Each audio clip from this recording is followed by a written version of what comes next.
college student from Elk Grove says his savings vanished over Zelle payments he says he never made. He called Kurtis to investigate.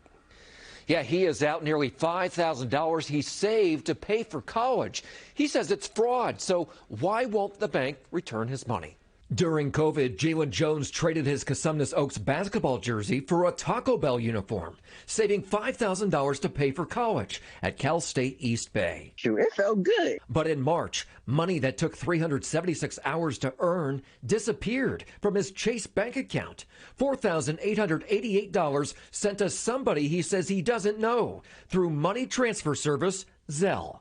He swears he's not behind the transfers. I, Jalen Jones, have nothing to do with this. Challenging it with Chase, the bank determined the transactions were authorized and said the decision was final. The fact that someone had the audacity to do that to me is just like, dang. The California Public Interest Research Group says complaints about peer-to-peer cash apps like Zelle, Venmo, and Cash App are up more than 300% since July of last year. They're very simple and convenient. The problem is they're very susceptible to fraud. I think this is just sort of the next generation of, someone forging a check or pinching a lot of cash. Tech writer Lily Lay Newman with Wired says it's especially concerning for people who reuse passwords. Once a bad guy has it, they just plug it into sites until it works. That's not even really hacking, right? They're walking in through the front door. But Kalberg says the agencies that oversee banks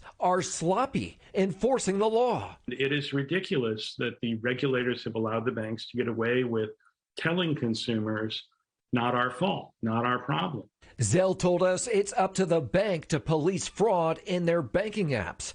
When we pushed Chase for answers in this case, letting them know Jalen swore he did not make those transactions by filing a police report, the company replied it will pass on responding. Jalen has now complained to the regulators. I'm having to take out loans for school. Forced to borrow from an industry he thought would protect his money. If this didn't ever happen, I wouldn't have to take out any loans.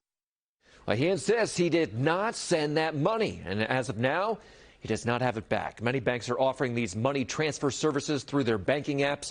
If you don't plan to use it, I'd call the bank and ask them to deactivate the service.